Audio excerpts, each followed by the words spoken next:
What is going on, YouTube? Northeast Ohio Sports Cards.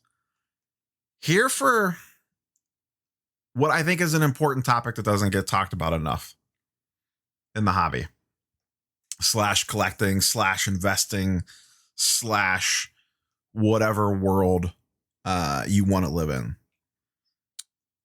So I have a question for all of you, boys and girls, today that I want you to seriously ask yourself. So we'll get into that in just a second. YouTube stuff down below, like, comment, sub, normal stuff down there. I do want to add one thing. I have entered the eBay affiliate program. So there is an eBay affiliate link down there. So if you would like to help the channel at all, help support the channel, just a very simple thing. If you're going to make an eBay purchase, just click the little link down below, takes you to the eBay homepage, and then do your thing. That is all that I ask.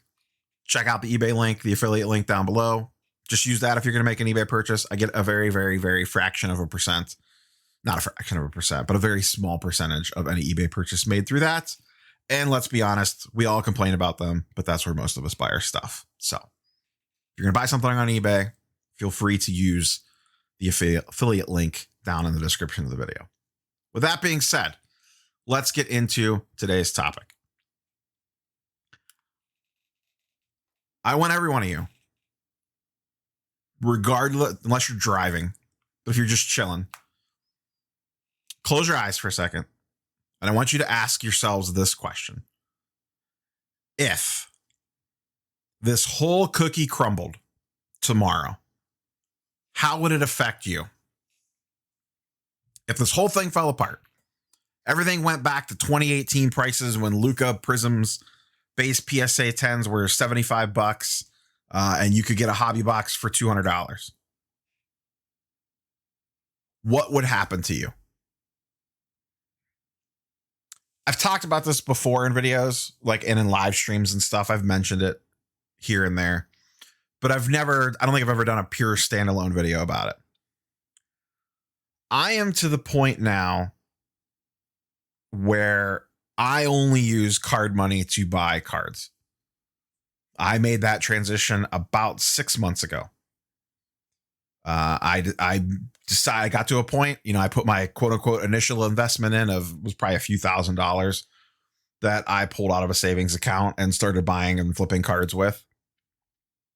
And then after about, a year of that, which would have been about 6 months ago, I then consciously made the choice that going forward, any purchases that I make are only made with profits from cards.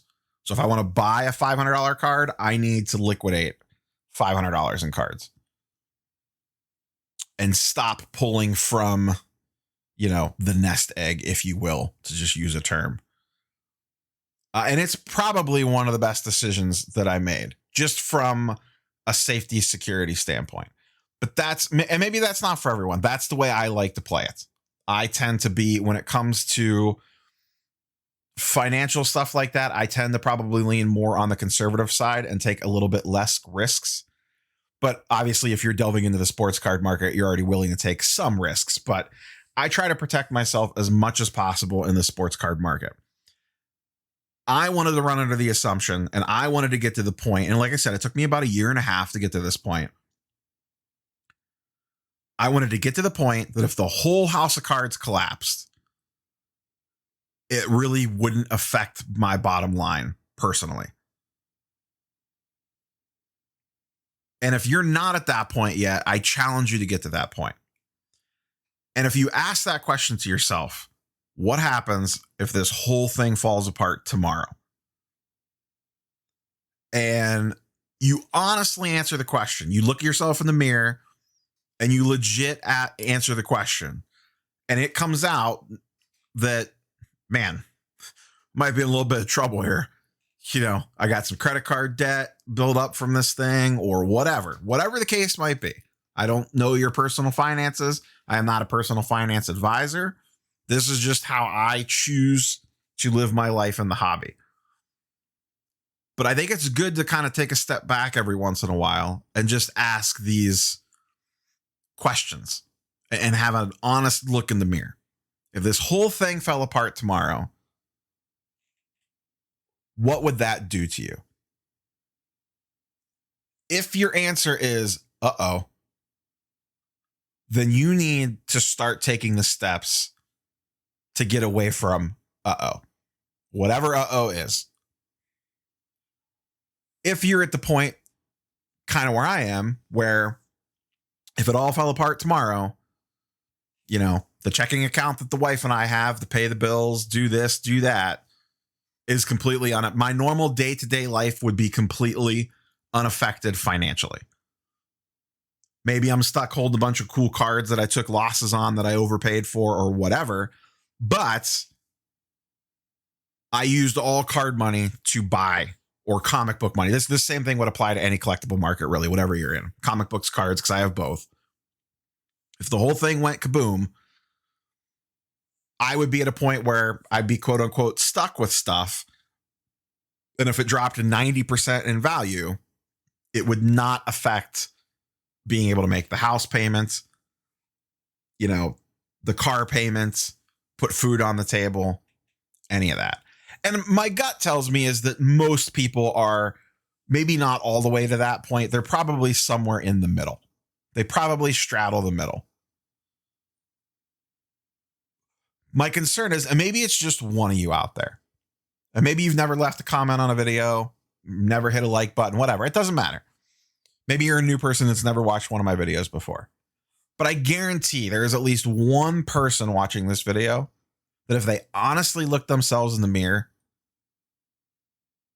and say, what happens if this all falls apart?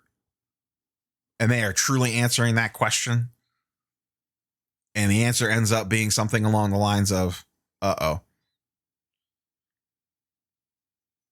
Begin changing your patterns to get to the point where you're not there. Now, if you're super rich or whatever, and this whole thing's been a playground for you, maybe that's a different story. You know, if I'm Jeff Bezos here in my pile full of Amazon money or whatever, and I threw $100,000 at this thing and whatever happens to it, and it goes to zero, I don't care because I'm worth millions. That's one thing. And maybe there are legit some of you like that watch this channel. I have no idea.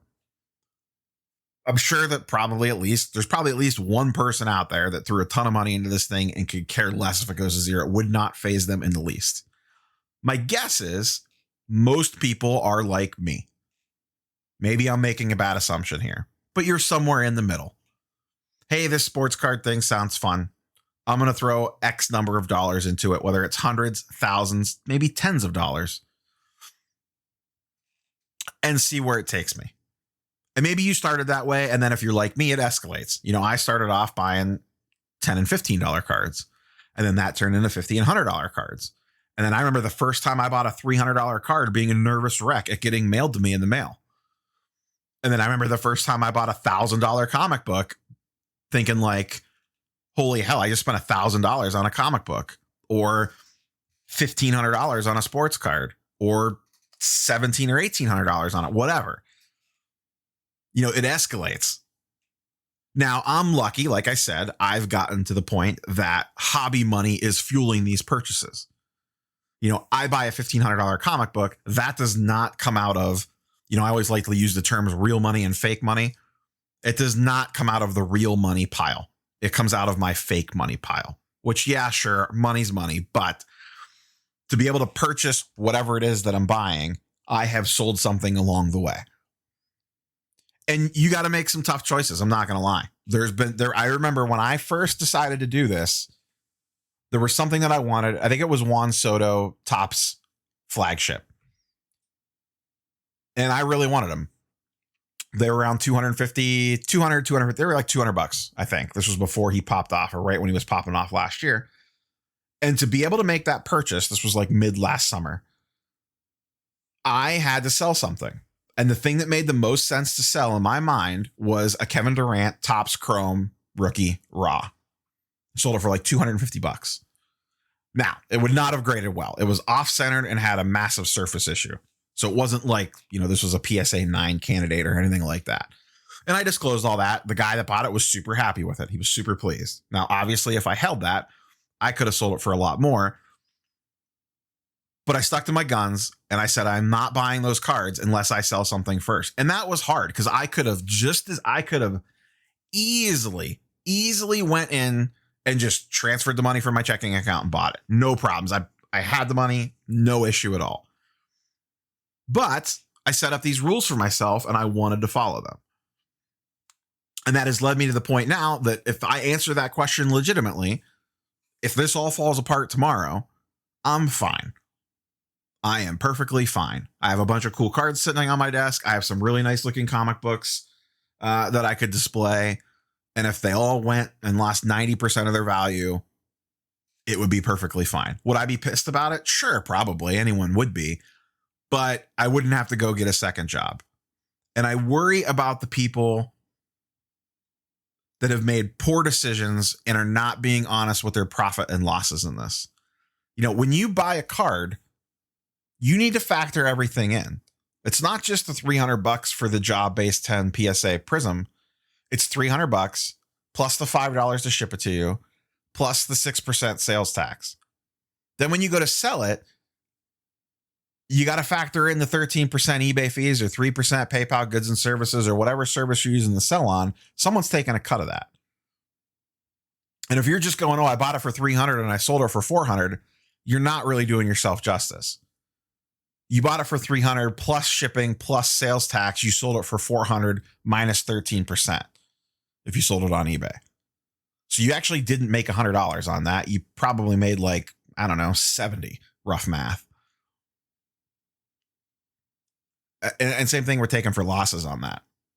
So the point of this little talk today is just to take a step back and see where you sit. This is not doom and gloom or anything like that. I don't think, you know, the hobby is going to fall apart or anything crazy like that. But I just think this is a good exercise to take every once in a while, maybe twice a year, once every quarter, whatever, to just on occasion, whatever it is that you're in, if you're in the cards, if you're in the comics, if you're in the both, if you're in the something completely different, and just say to yourself, if this whole thing went to zero, what would that do to me, my family, whatever everyone's situation is different.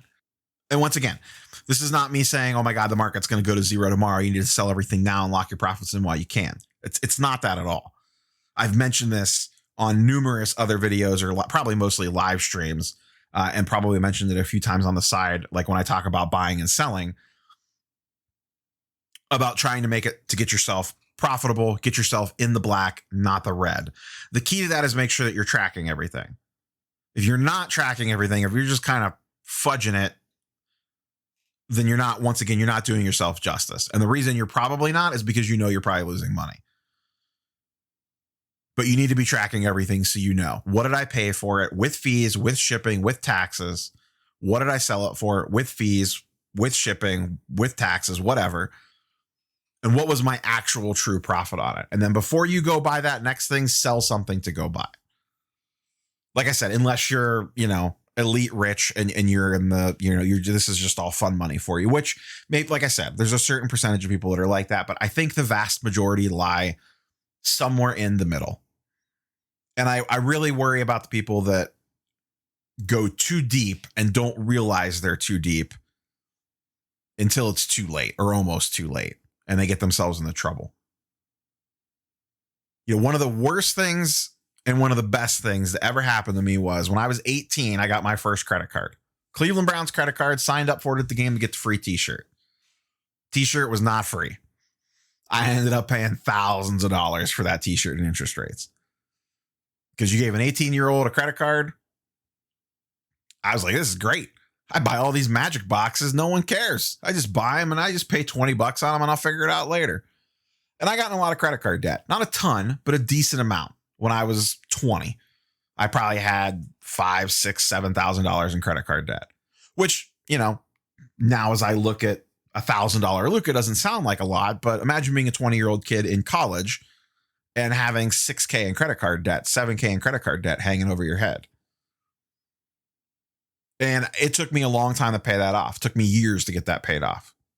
And eventually I got it paid off. And then as soon as I paid it off, the reason why I say it's the best and the worst thing that ever happened to me, the worst part was just getting myself into that situation. The best part was the lesson that it taught me.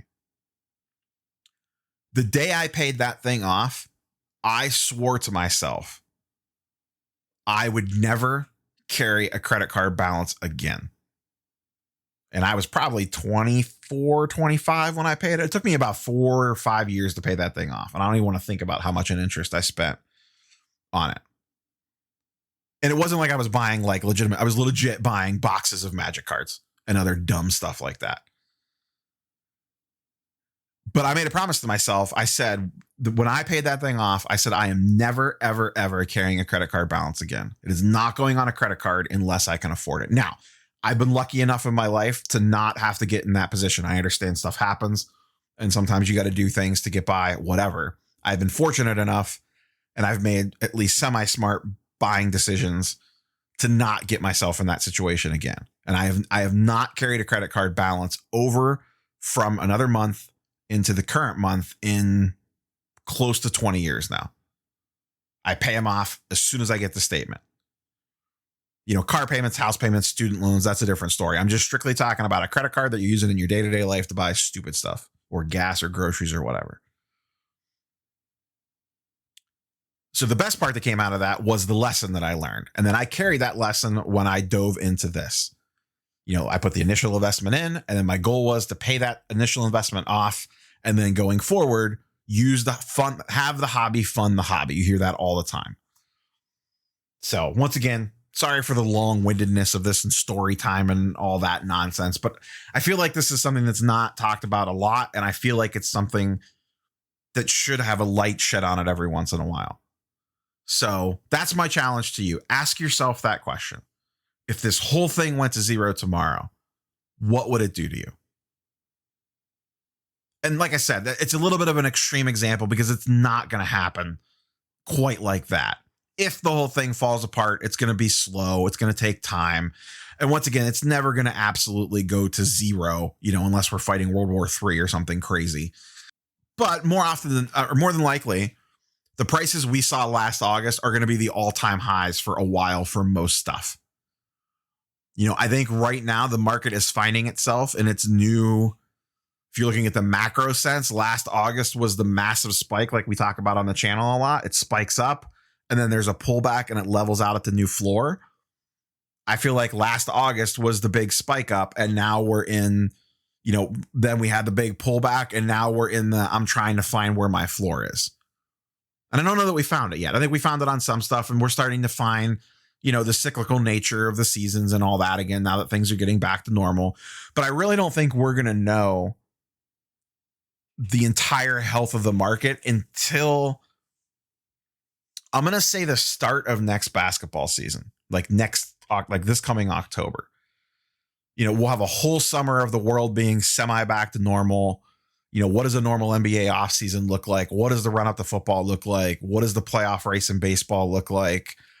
All that stuff. What do basketball prices, spike up in the playoffs, pull back a bit, and then spike back up again for the start of the season, like we've been seeing in football and baseball, and start following that normal cyclical nature where there's certain points of the market where certain sports are high, certain sports are low, and this, that, and the other thing. And I think we are most likely headed in that direction. And then it's about resetting proper expectations. And then also, when did you buy into this stuff? If you bought a Luka based Prism for $2,000 last August, you might be in for a wild ride waiting to get back that full $2,000 investment on that card. If you made smart purchases, got in, got out. And that's why I always preach, get in, make your profit, pull it out, move into the next thing. You might leave some money on the table because maybe the card goes up more, like Ohtani or Tatis or whatever. But you might also sell at a peak and then you could buy it back later. Look at Juan Soto. I said to sell Soto in the early March when he was $500 for his Topps Chrome. That card's floating around $400 now, I think, or slightly under. You could have sold for $500 and you could buy it back right now and saved $100 a card. Or actually, I think that card's probably going to sneak a little bit lower. So be honest with yourself. Ask yourself that question. If the house of cards crumbles tomorrow, how would that affect your day to day? Financially, mostly. That's all I got for you guys today. Sorry for like the little, the deep, like the talk, like the real adult talk. Not a lot of nonsense in this one or anything. So, but every once in a while, like I said, I think you need to have these types of questions and conversations and have a real look in the mirror and protect yourself. Because like I said, you don't know. Just whole thing could go kaput in a blink of an eye. It'll happen faster than we think. I just said it'll happen. It'll probably happen slow. In the grand scheme of things, it'll seem like it's happening slow, but in a macro level, it'll be like that. And all of a sudden you're like, wait, Luca-based prisms are $500 now? Not saying that that's going to happen, but you get my point. But yeah, that's all I got for you guys and girls. Ask yourself that question, smash the like button, leave a comment, click the eBay link if you're going to go buy some stuff. And then we'll catch you guys on the next one. Peace.